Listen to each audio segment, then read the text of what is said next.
And this is our final demonstration. I think this one's pretty self-evident. This is the thinnest cable that we could manufacture, and we did this for the free field calibration. We especially made a nice thin cable. You should be able to get this through most doorways, and if you're careful you can position it in such a way that it doesn't get damaged at all, and you can still get a seal on your booth. So you can use this mic inside the booth for your free field calibration and for your booth certification. You don't have to sit inside the booth any longer. This is a 5-meter cable, and it works exactly the same as this shorter cable over here. So it basically replaces this LEMO cable. You need to pull back the outside to remove, align the red dots with the red dot, plug it in, and we're not meaning to be condescending by over-explaining, but it just helps to guide me so I also know what I'm doing. We have to now place our preamplifier onto that. And of course, what we do need to do along that is remove that adapter from the bone conduction calibration, and we will find the free field microphone, which is the PCB. This is the Larson Davis microphone, which is a 0-volt device. So again, when we close one. When you put this onto your ACM800, immediately when it's powered up, you will have the 0-volt present. And so we switch on, the 0 volts comes up immediately. Again, this requires the calibration we've done with all the previous transducers. And that's a good sign that we immediately have 251 Hertz there, because then we know the polarizing voltage has settled to 0.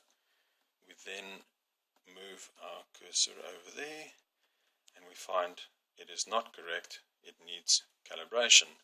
So we go to our calibration menu, we go over here, calibrate, enter, go through this one quickly. And the reason for that is because we were calibrated for the bone, so we now need to choose the correct source, which is this one.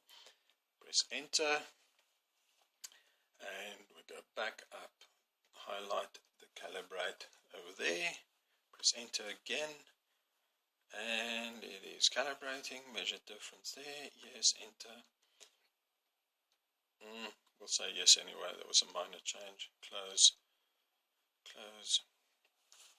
and we should get our 250 Hz, 114 dB. Voila! So our free field is also set up. As a last note, because this hasn't been mentioned in any of the other videos, if at any stage you want to adjust your graph size, we advise, this is done by pressing menu firstly. So if you could zoom in a bit quick, come really close there. You select your menu and you will see that you have settings, view normalized or adjust graph. In settings, of course, you can adjust OBA, which is your band filters. We advise that you place that on normal, otherwise you'll run out of range when you do the 114 dB typically found on the artificial ear readings. So normal, we want the band, we want the weighting to be flat, and that should always be on Lmax. If we just close that and we take the other option, which is adjust graph, you will get the following. This adjusts the span, which gives you a range of 100, and is adjusted by moving these two arrows.